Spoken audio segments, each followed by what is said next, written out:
Absolutely. The job pool clearly has widened. A lot of executives, as you've noted, are moving around or thinking about it. So, Barb, what's the number one mistake that an executive job seeker can make right now?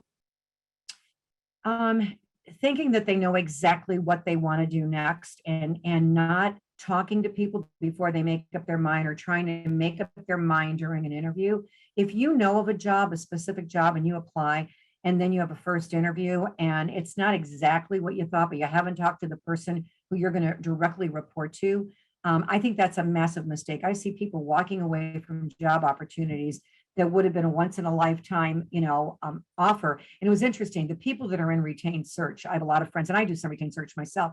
And I see people turning down jobs, thinking that well, there's going to be 2 or 3 better things down the road. Not necessarily true. And so, be open-minded. Put down what must be there. I mean, obviously, the culture has to fit in. The core values, the core competencies have to agree with what you're doing. The philanthropic endeavors of a company enter. If you're going to lead a company somewhere, what do they believe in? But when it comes to the job itself, there's so much more than a job requisition implies. And so, to avoid some of these mistakes, I think one of the best questions you can ask is, can you give me performance objectives? How are you going to evaluate the person you hire? All of a sudden, it just opens up now. And half the time when they're describing how they're going to evaluate you, it doesn't even match the job rec, or the searches. It just doesn't. And so when you ask people what they're looking for, just be more open. And if you've got a job that checks most of the boxes, maybe there's 1 box or 2 boxes it doesn't check. Don't have this false belief that the job market, there's so many jobs out there, because at the executive level, are there jobs right now? Yes.